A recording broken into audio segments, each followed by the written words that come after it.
Hola, ¿qué tal? Esta es la clase número 15 de Filosofía y Educación. Estamos en el eje 3 y particularmente venimos de trabajar las clases de Deleuze sobre Foucault, o una parte, digamos, de las clases de Deleuze sobre Foucault.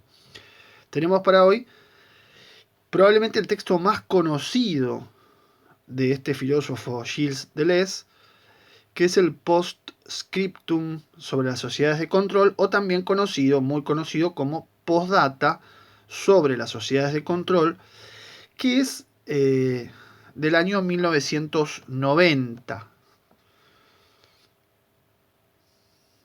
originalmente. Después, bueno, fue traducido, publicado en otros sucesivos años.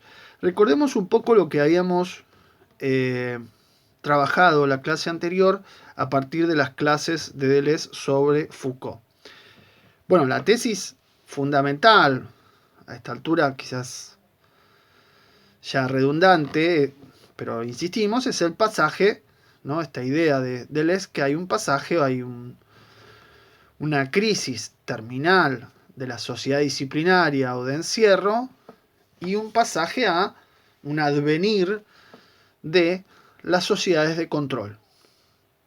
Y estas sociedades de control se condicen con la biopolítica, que es una corriente que desarrolla en sus últimas obras el mismo Michel Foucault.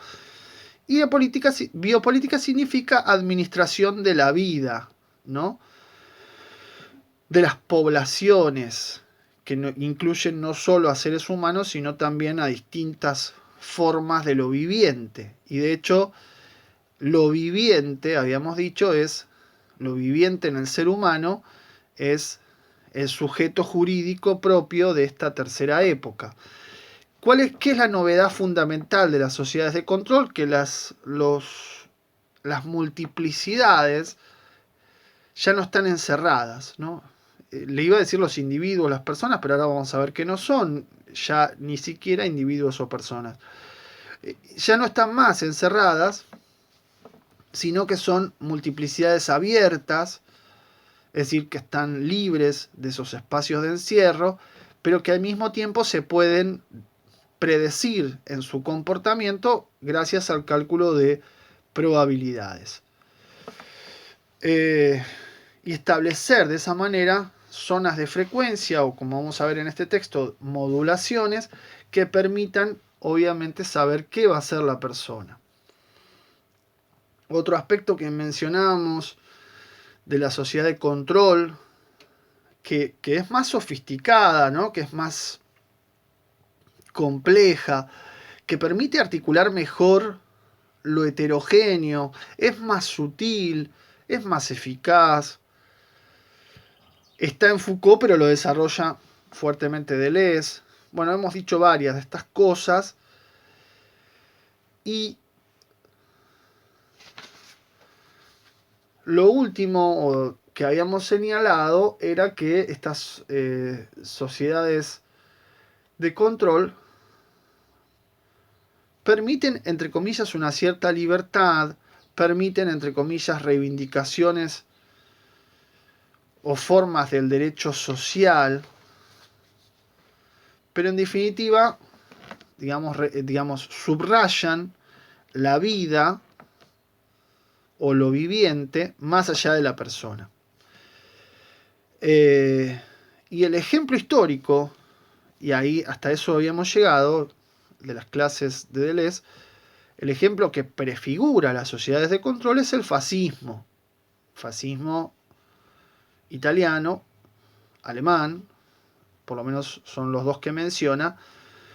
El fascismo que se presenta como eso, una administración, un control de la vida, pero de la vida sana frente a la vida enferma, y entonces la justificación del exterminio de quienes no pertenecen a ese grupo sano, normal, o como diría esa raza superior, ¿no? Como diría el nazismo.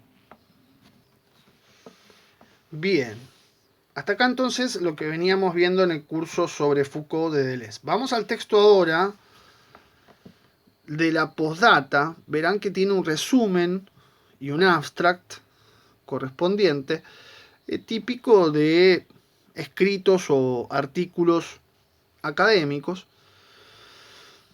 El resumen tiene varias ideas que están condensadas. No lo voy a leer, ustedes lo tienen ahí para leer. Pero sí voy a ir marcando algunas cositas que aparecen y que es interesante tenerlas en cuenta, ¿no? La tesis de este texto es que la sociedad disciplinaria o de disciplina o de encierro que Foucault estudia en Vigilar y Castigar están en crisis. Y a partir de la segunda mitad del siglo XX han copado más terreno, están empezando a advenir, digamos así, las sociedades de control. Bien, esas sociedades de control estudian los fluidos, ¿no? Claro, el tema de los fluidos en espacios abiertos. Estudian flujos, ¿no? Flujos de capital, flujos de acciones, flujos de movimientos. Es decir, un continuo que va cambiando, que no se puede predecir, o sí se puede predecir, quizás lo que no se puede es predecir completamente. Estas sociedades de control plantean una mirada desterritorializada, ¿no? Es decir, claro, frente a, no sé, el soberano en la sociedad de soberanía está en el territorio. La cárcel, la sociedad de encierro, el edificio cárcel está en el territorio. ¿Dónde está acá el control? Plantean psicofármacos. Bueno, esto es algo muy propio de los 60 y los 70. Digo, una de las grandes industrias que más ha avanzado en el último tiempo son los psicofármacos, ¿no? La automedicación. Los laboratorios son muy poderosos. ¿Y qué es lo que hacen? Bueno, inventan todo tipo de psicofármacos para dormir, para despertarse, para rendir más, para estudiar mejor, para hacer, no sé, para hacer o deshacer lo que sea. Otro aspecto de la sociedad es control el consumo de televisión, ¿no? La televisión ha ido ocupando cada vez más lugar. Pensemos para la década del 80 al 90, la televisión explota, hay cada vez más televisores, hay cada vez más pantallas, ¿no? Hay más pantallas que personas.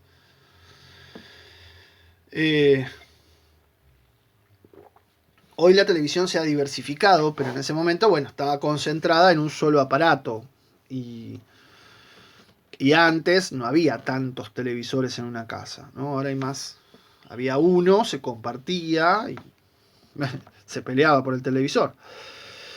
El marketing, otro dato de las sociedades de control. ¿El marketing qué es? ¿No? El poder vender cualquier cosa a cualquier persona, ¿no?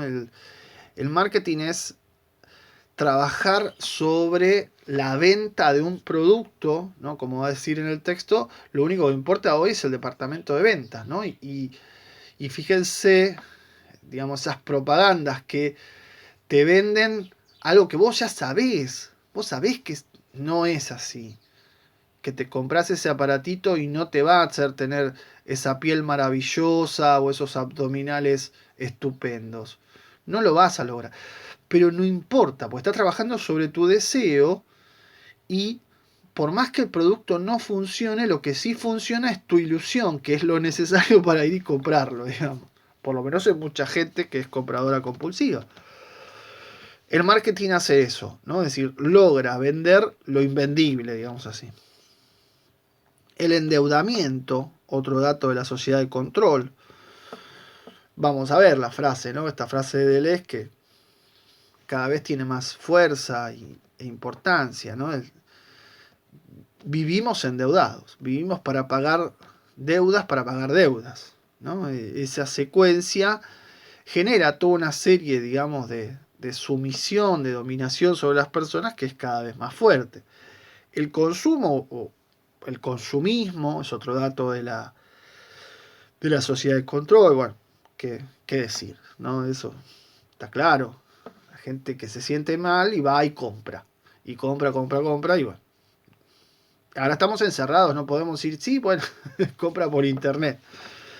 Las empresas, ¿no? Hay un pasaje, digamos, de la fábrica como a la empresa, que es algo mucho más dinámico, mucho más fluido, no hay división, digamos, de lugares, ¿no? Las oficinas transparentes, supuestamente estamos todos al mismo nivel.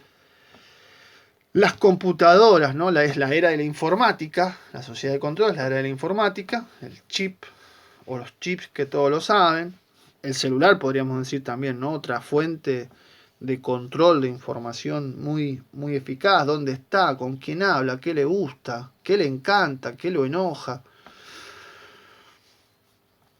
Y ya no tenemos más individuos, sino divuales, ¿no? La palabra individuo se compone, significa indiviso, lo que no se puede dividir.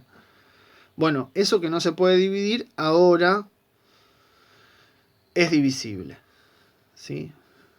¿Por qué? Porque se pueden estudiar distintos aspectos y eso se puede procesar, se obtienen datos de los individuos, ¿no? O sea, de ciertas partes de la personalidad y esos datos son informatizables en el espacio virtual, ¿no? Hoy hablamos de los Big Data. ¿Por qué me llegan publicidades de cosas justo que me reinteresan? Bueno, eso porque hay algún registro de dato tuyo que eso te interesaba y entonces, claro, y ahí vuelve la nube, ¿no?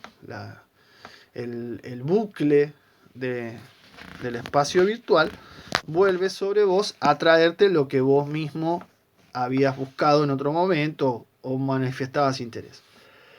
Entonces, las sociedades de control son sociedades de cifras o de códigos, de números, ¿eh? La contraseña, pero que además son fluctuantes. La probabilidad son eso, son números que van fluctuando. Y el ejemplo es el surf, o el surf, ¿no? Donde la ola va cambiando y el surfista habilidoso se va adaptando a la modulación de la ola. Bien, bueno, hasta acá entonces el resumen. Ahora vamos a el texto mismo, que está en tres partes, ¿no? El texto tiene tres partes. Una primera parte que es la historia,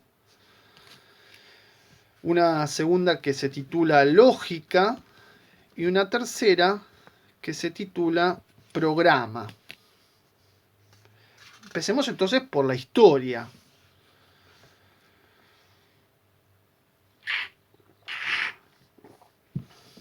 Bueno, claramente acá aparece de nuevo Foucault con las sociedades disciplinarias o de encierro situadas entre el siglo XVIII-XIX, su surgimiento, y que logran un gran apogeo en la primera mitad del siglo XX.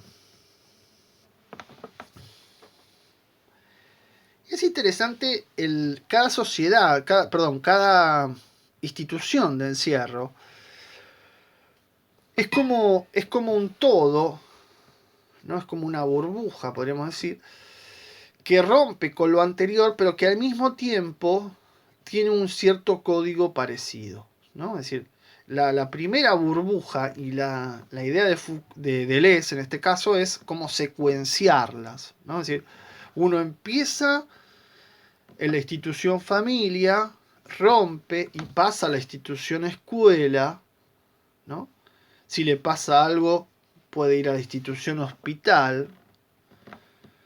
Si se porta mal, irá al instituto de menores, a instituciones de corrección de menores. Termina la escuela, pasa a la institución fábrica, ¿no? Si se porta mal, lo llevarán a la institución cuartel policial y si se encuentra culpable, irá finalmente a la institución cárcel y después saldrá y volverá a la institución familia y así sucesivamente. Pero uno está siempre adentro, encerrado en instituciones que si bien te dicen esto ya no es la escuela, esto ya no es tu casa, al mismo tiempo tienen una suerte de código en común.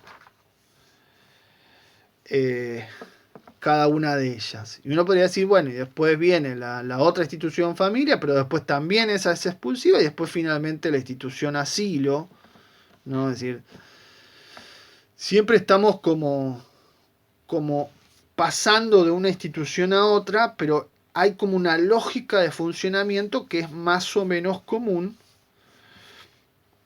en las distintas instancias de estas instituciones de encierro.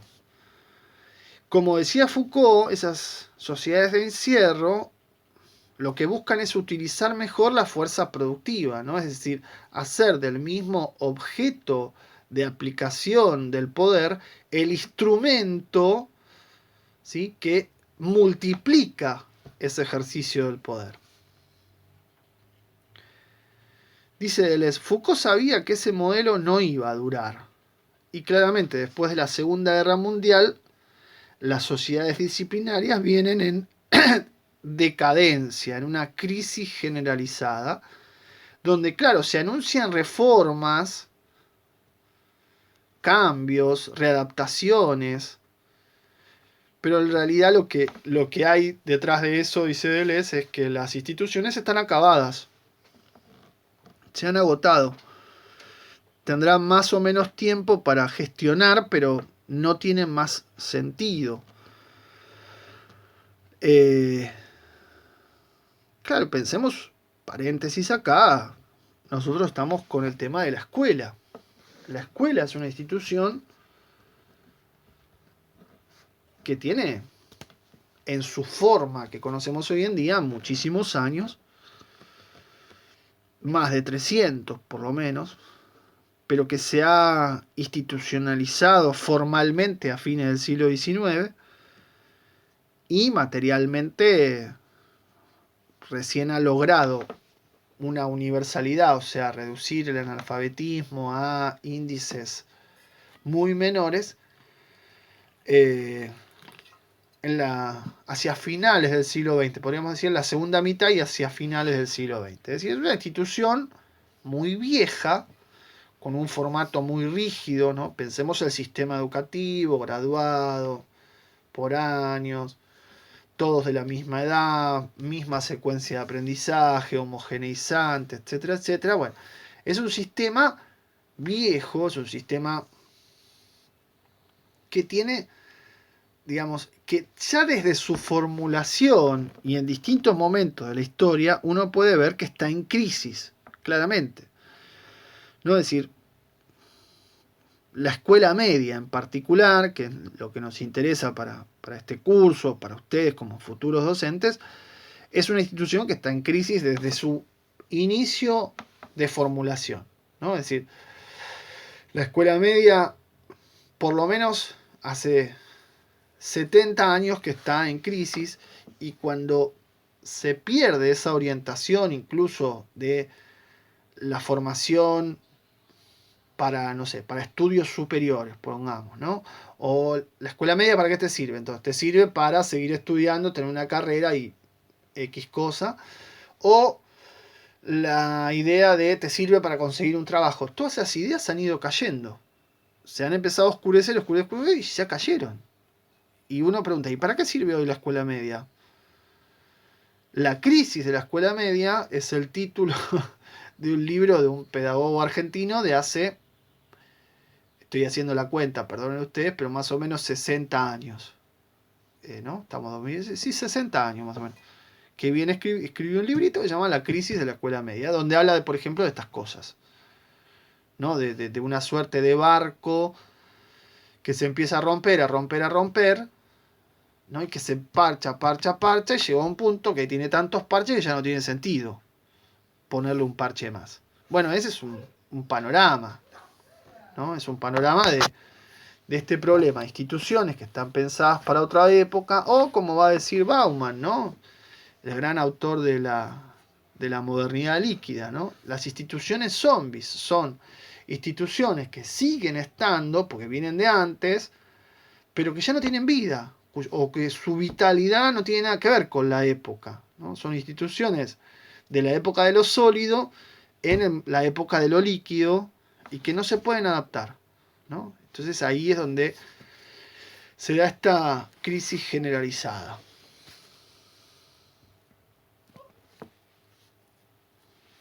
¿Y ahora qué? ¿No? ¿Y ahora qué? Esa es la otra cuestión que habíamos visto en las clases, donde Deleuze dice, bueno, sí, está bien. El problema no es la crisis terminal. El problema es qué se propone o qué vienen a proponer en lugar de. ¿No? Una suerte, no sé, de aprendizaje en casa, tutorializado, controlado, por quién, cómo. ¿Qué se propone en lugar de? Esa es la gran pregunta. Porque eso es lo que nos va a permitir visualizar las sociedades de control. En el caso de este texto, Deleuze menciona, bueno, de nuevo a Paul Virilio, del cual hablamos, este filósofo francés del cual hablamos la vez pasada, y a un escritor, William Burroughs. Perdón, mi pronunciación es horrible, pero es un escritor norteamericano que escribe una novela que se llama El almuerzo desnudo, que es como una novela poco loca, ¿no? Experimental, donde hay drogas, donde hay psiquiatría y por supuesto el control total, o la búsqueda del control total. Y en el caso de Virilio, de Paul Virilio, lo que se busca entonces ahí es esto que veíamos de la vialidad que mencionaba la vez pasada, el tema de la velocidad, ¿no? Cómo vivimos cada vez más acelerados. No solo con instrumentos que aceleran todo, sino que nosotros mismos aceleramos todo. Y por supuesto entiende que hay una gran, a través de la tecnología, un gran control y manipulación de las personas. Así que en este caso, bueno, son los dos referentes que toma Deleuze de las sociedades de control, de una sociedad de control que no es ni mejor ni peor, habíamos dicho, que no tiene por qué despertar temor, tampoco esperanza, y frente a las cuales tendremos que buscar nuevas armas, digamos, si estamos yendo hacia eso, si eso es lo que se viene, la pregunta es qué vamos a hacer frente a este venir de las sociedades de control. Bien, esto entonces como el primer punto del texto, que es el tema de la historia. El segundo punto, decíamos, es la cuestión aparece titulado como lógica. Y en este caso lo que vamos a encontrar es un contraste, una distinción fuerte entre sociedad de control, entre sociedad disciplinaria o de encierro y sociedad de control, ¿no? Nuevamente. Y el primer aspecto en el cual se contraponen fuertemente es algo que de alguna manera ya anticipamos con las clases. Las sociedades de encierro o disciplinarias son independientes, ¿no? Cada una de ellas, veníamos diciendo recién, o sea, la escuela te dice esto no es la casa, ¿no? Después el hospital te dice lo mismo, esto no es lo anterior, la fábrica te dice esto no es la escuela, acá no venís a aprender, y así sucesivamente. Entonces son independientes, plantean un comienzo desde cero, pero tienen un lenguaje común, ¿no? Que es analógico, es decir, son análogos, funcionan de manera similar. ¿Y qué es lo que hacen? Buscan moldear la subjetividad, ¿no? Es decir, como si fuera una suerte de molde que se imprime. La fábrica de hacer pitufos tenía cuando era chico. Es una suerte de molde donde ser humano es como una arcilla y el molde imprime la figura.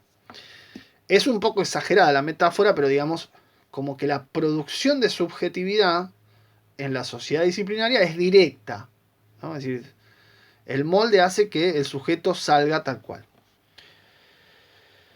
En el caso de las sociedades de control, tenemos, dice Deleuze, no un lenguaje común, sino un lenguaje numérico para los controladores, ¿no? Y acá es donde habla de las modulaciones. Antes hablábamos de las zonas de frecuencia, ¿no? Es decir, esas variaciones. Estoy haciendo con el dedo una suerte, digamos, de onda, un movimiento ondulatorio. Esas variaciones que con sus distintos tonos, con sus distintos cambios, aún así forman parte de algo mismo. Eso también es un flujo, digamos, ¿no? Es decir, es un movimiento que va cambiando, pero que en su cambiando sigue siendo el mismo movimiento. Con lo cual, no hay un molde definitivo. O, digamos así, es un molde autodeformante, ¿no? Que va cambiando constantemente. Dice, qué loco está Deleuze. Cuando uno lee estas cosas dice, claro, el mismo molde se va reamoldando. Entonces no es que saca un sujeto definitivo, saca un sujeto variable. Produce una subjetividad que es muy maleable y eso es lo interesante. ¿Interesante por qué? Porque acá viene el ejemplo. El ejemplo es el salario. El salario ya no es un cargo fijo para el patrón, el empleador, jefe. El salario es una modulación variable que se compone de horas de trabajo, pero también ventas, esmero, etcétera, etcétera, etcétera. Favores, podríamos decir.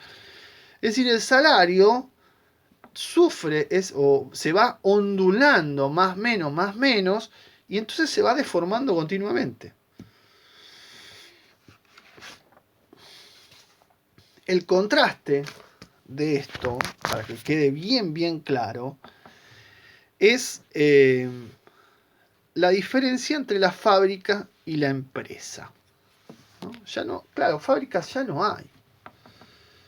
A veces cuando uno enseña a Marx y tiene que hablar de obrero, el proletario que deja a sus hijos por un y va y trabaja y la máquina lo somete y lo aliena, claro, uno piensa eso en el siglo XIX, miles y miles y miles de personas en una fábrica.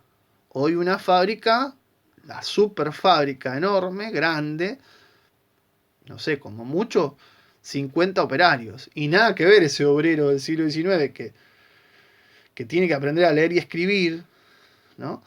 Con el obrero que en realidad es un ingeniero recontra especializado en algo, porque lo que maneja no es no opera sobre el objeto, sino sobre las máquinas o las máquinas que producen los objetos. Entonces, en la sociedad disciplinaria, la fábrica efectivamente es un cuerpo de obreros. Y los obreros están relativamente cerca, ¿no? Otro ejemplo que se suele poner, tiempos modernos de Chaplin, la película. Bueno, los obreros están uno al lado del otro ahí, ¿no? Es decir, se ven, hacen un trabajo fundamentalmente manual.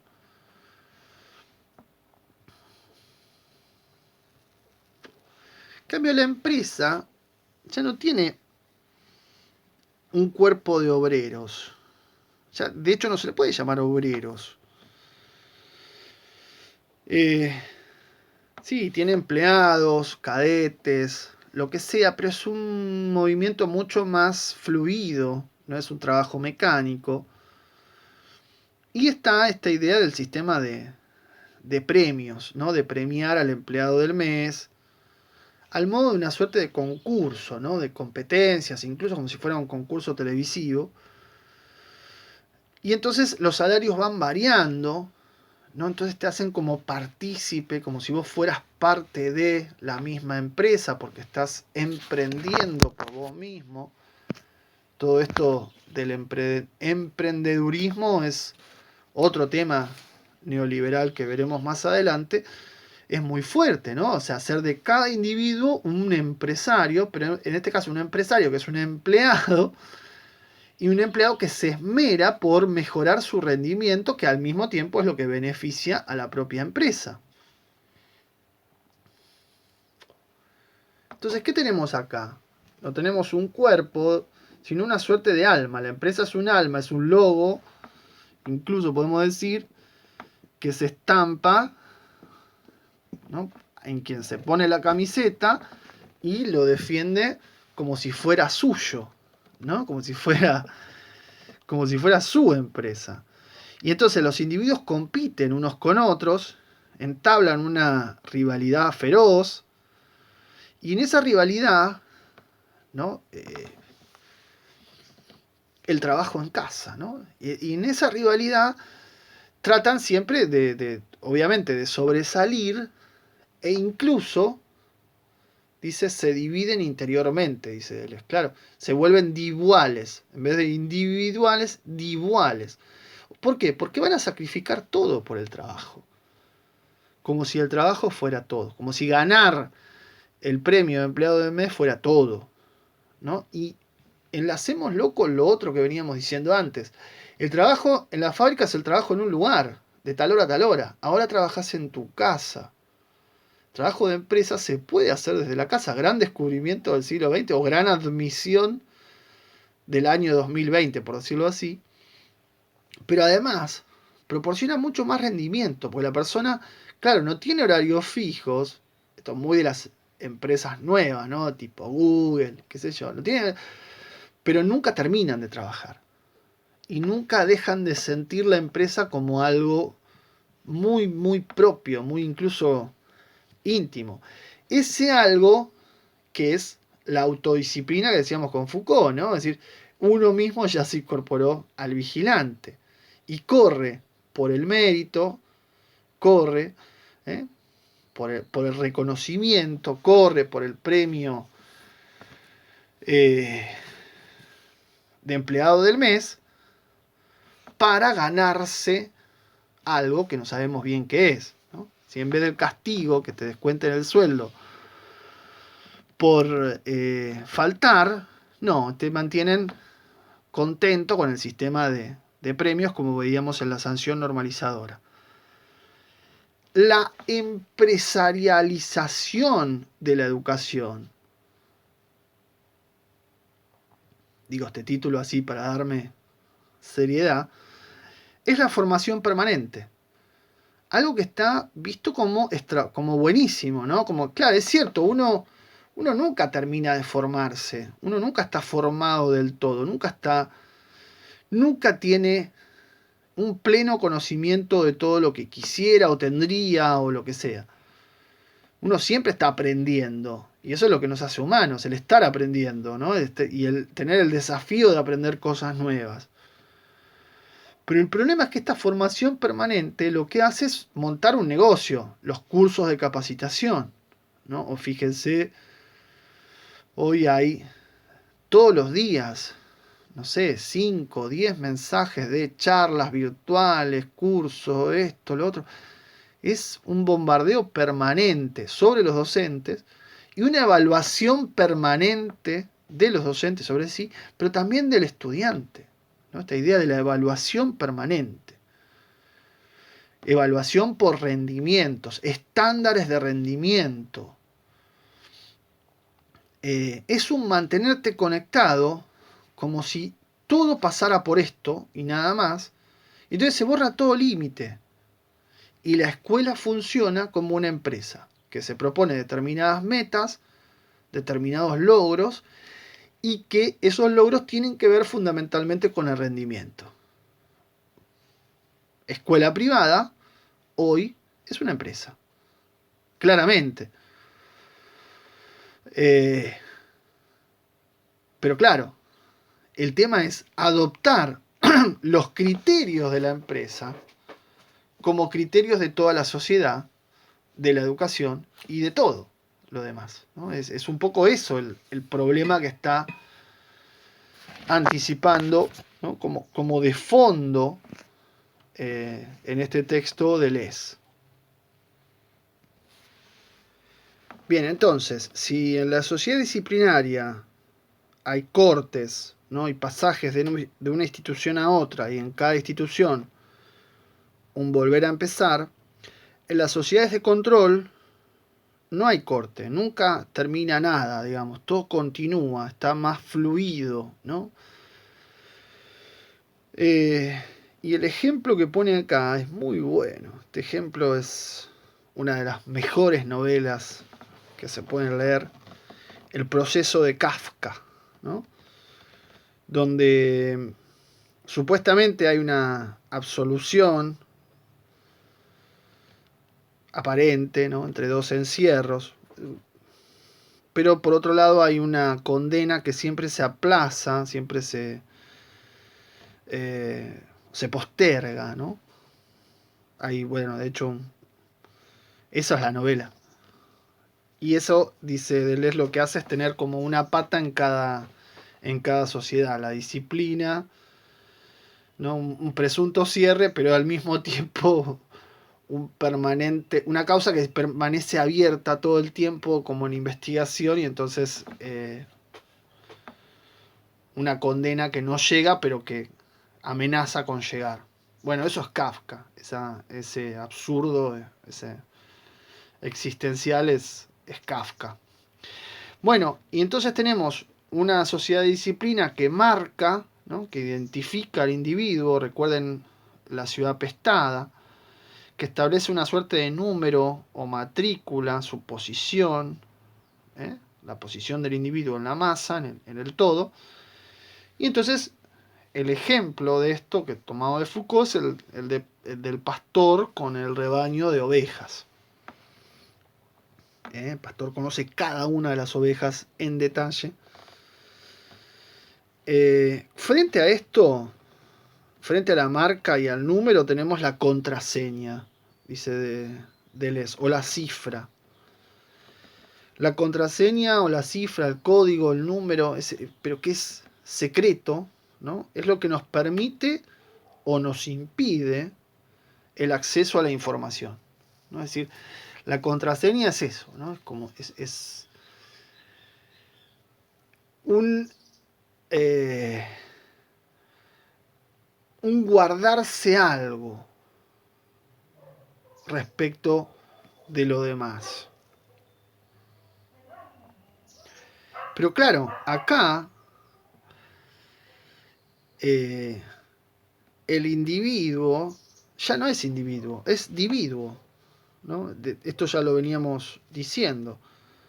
Ya no hay una masa, sino indicadores, datos, mercados, bancos. Fíjense, digo, respecto a la contraseña, me quedé pensando cuántas cosas utilizamos con contraseña, ¿no? Y qué complicado es cuando uno pierde esa contraseña y cómo se bloquean accesos a tantas cosas. Y ahí es donde aparece esta información, esta serie de datos, estas betas, que ya no hablan de nosotros como personas, sino como el que le gusta tal cosa, el que consume tal otra, ¿no? Es decir, el que produce tal cuestión. Es decir, como betas, como segmentos de nosotros, ¿sí? Mercantilizados, es decir, llevados a estadísticas, llevados al mercado, llevado a números, a Big Data, que nos hacen consumidores, usuarios, que nos hacen sujetos de interés en un espacio virtual, digamos así. Y entonces ahí es donde aparece la modulación, justamente, es decir, aparece la fluctuación, la centralidad de los bancos, ¿no? La centralidad de los bancos en todo esto. Es decir, podríamos pensar que hasta, yo diría hasta la crisis del petróleo en realidad, ¿no? Bah, no es que lo digo yo, lo dicen otros autores importantes.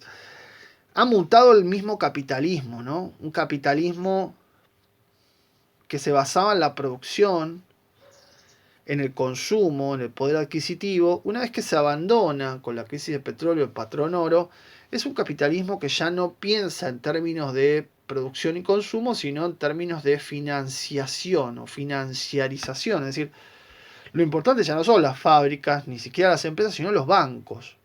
Estos bancos que son la capacidad de generar plata donde no hay plata, o sea, de generar valor sin hacer nada, ¿no? Y entonces tenemos eso.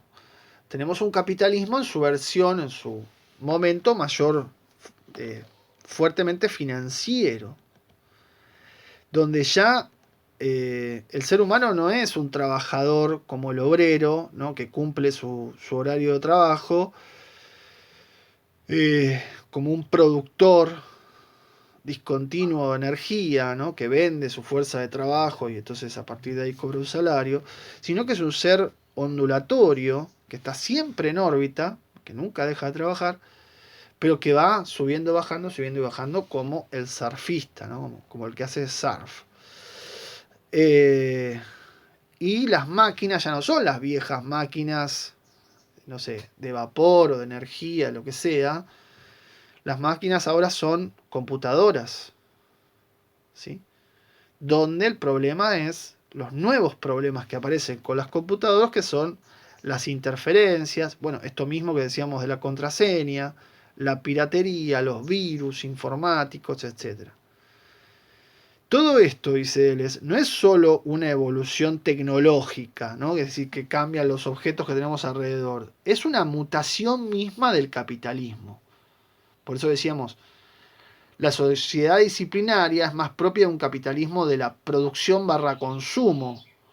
La sociedad de control es más un capitalismo financiero, que tiene que justamente esas modulaciones, esas fluctuaciones que decíamos, tienen que ver con sub y baja de acciones, bolsa, cotización, valor del dólar, todas esas cosas que para las personas comunes son bastante raras, pero que en definitiva modifican muchísimo, ¿no? Que cuando uno trabaja o tiene un billete o una moneda en la mano, todo eso que les acabo de decir, que parece tan lejano y por otro lado que no tiene nada que ver, bueno, cambia muchísimo el valor real de lo que vos tenés como billete.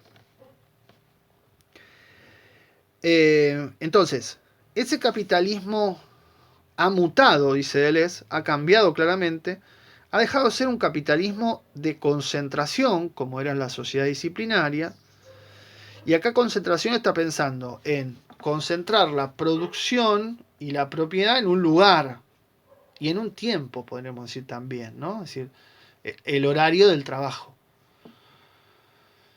Y se ha convertido en un capitalismo de superproducción, ¿sí? Donde el desafío no es comprar materia prima, ¿no? No es vender productos, no es ensamblar. O sea, este capitalismo de la superproducción no fabrica nada, vende servicios, compra acciones, ¿no? Flujos, ¿qué son servicios? Flujos de dinero. Trabaja sobre flujos variantes de dinero. Y en todo caso, sí, por supuesto, es un capitalismo que busca mercados, que busca conquistar mercados, busca controlar mercados. Pero entonces ya no está ocupado en un lugar y en un tiempo, sino que está disperso, es múltiple, está en todos lados, digamos así, y ya no tiene tiempo. Bien, ¿qué es lo que ha hecho este capitalismo de la sociedad de control? Bueno, ha deformado las figuras de las instituciones tradicionales, familia, escuela, fábrica, etc. Las ha deformado, las ha convertido en figuras cifradas, ¿no? Cifradas con un código, pero también deformables y transformables al mismo, o sea, tan maleables como la misma empresa, donde, digamos, mandan administradores, ¿sí? Administradores, en este caso, como gerentes y CEOs, podríamos decir nosotros. Y entonces lo que se busca es controlar un mercado. ¿Qué es controlar un mercado? Poder fijar los precios, ¿no? O sea, establecer una posición monopólica u oligopólica. Y de hecho, esto muestra la importancia que tiene en una empresa fundamental el departamento de ventas, no así el de recursos humanos, ¿no? El ser humano está reducido a recursos, pues, agrego yo, o sea, es como un recurso que se puede reemplazar, ¿no? Es una cosa horrible. Y el departamento de ventas, quien lo lidera, el protagonista fundamental del departamento de ventas es los que se dedican al marketing, ¿no? A la instalación de la marca y la venta de la marca. Y el marketing efectivamente es un instrumento de control social, donde se establece una campaña a corto plazo, ¿no? Y que va cambiando rápidamente o va rotando rápidamente. ¿Pero con qué idea? Con la idea de renovarse, ¿no? Si la campaña de marketing hace eso, establece, repite, corta, repite, corta, repite, corta. Es decir, se mantiene en última instancia de manera continua. Entonces es corto, rentable y continuo, ¿no? Así se vende una marca.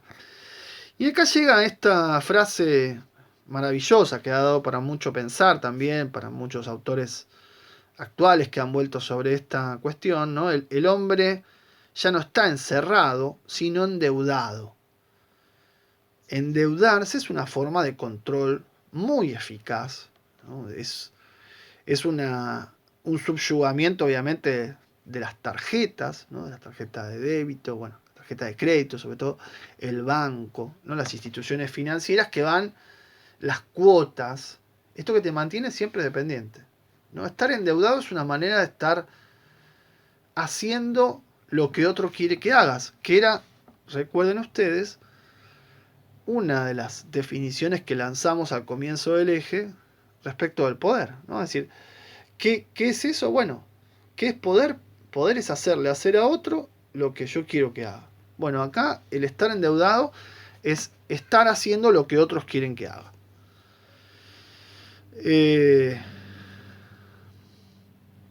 Claro, y este sistema de endeudamiento, qué sé yo, lo podemos ver, ¿no? Funciona bien en el primer mundo, donde, qué sé yo, hipotecan la casa 2, 3 veces, como hace Homero Los Simpson. Es decir, se puede establecer este sistema de crédito porque además es súper eficaz para, no sé, incluso para el desarrollo del sistema educativo privado. Esto funciona en el primer mundo, dice Deleuze, con mucha clarividencia o visión. 3/4 parte del planeta vive en la miseria, ¿no? Y es demasiado grande para encerrarlo o para hacer un muro y que no vengan a este primer mundo, ¿no? Es demasiado pobre para endeudar, aunque se han inventado sistemas de microcréditos que son terribles, voraces, y una de las empresas más voraces actuales, la tarjeta de color, se llama tarjeta de un color, bueno, esa te mata con los intereses, no termina de pagar nunca.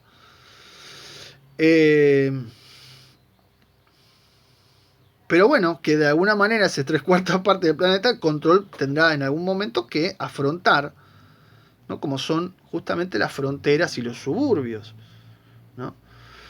Es decir, lo marginal está ahí justamente mirando como con la ñata contra el vidrio, dice el tango. Y queriendo o deseando participar de esas delicias, ¿no?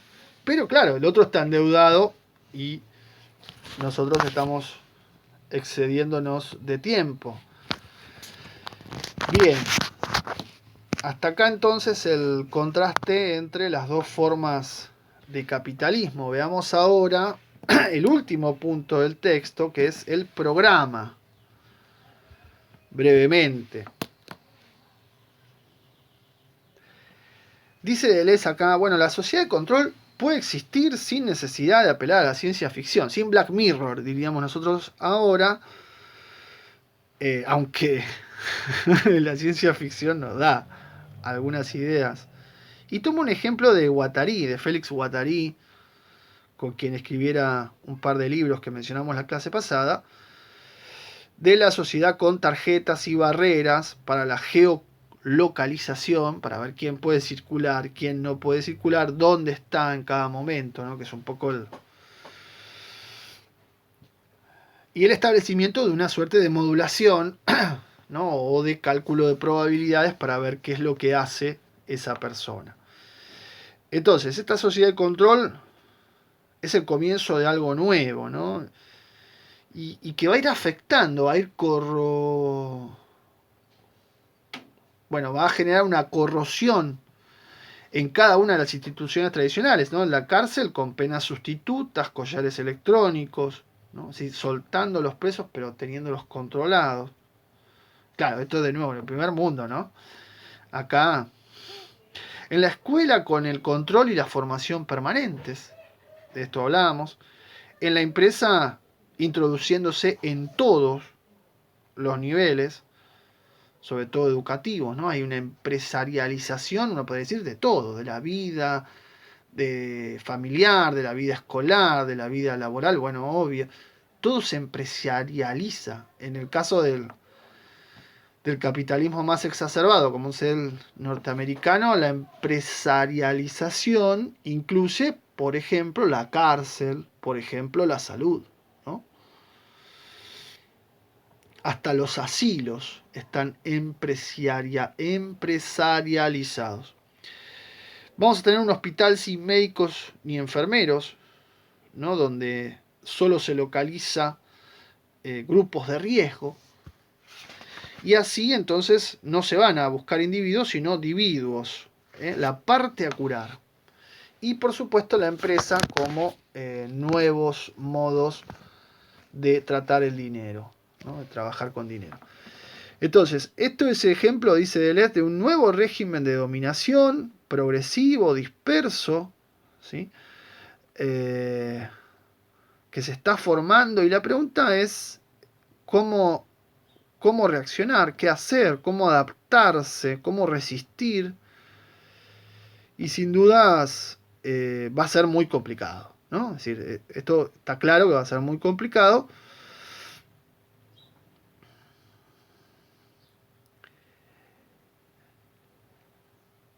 ¿Cómo reformular este sistema de dominación y qué hacemos frente a esto? Esta sería la gran pregunta. Uno podría decir, las sociedades control, había dicho Deleuze, no son ni buenas ni malas, ni mejores ni peores, decía, ¿no? Pero lo que sí tenemos son nuevos modos de control mucho más sofisticados, y ante eso es que tenemos que despertar y pensar qué hacer. Este sería el punto de desafío. Bueno, seguimos la próxima con Derrida y la deconstrucción, pero no dejamos de pensar todos estos temas que han surgido acá porque indudablemente nos interpelan hoy en día.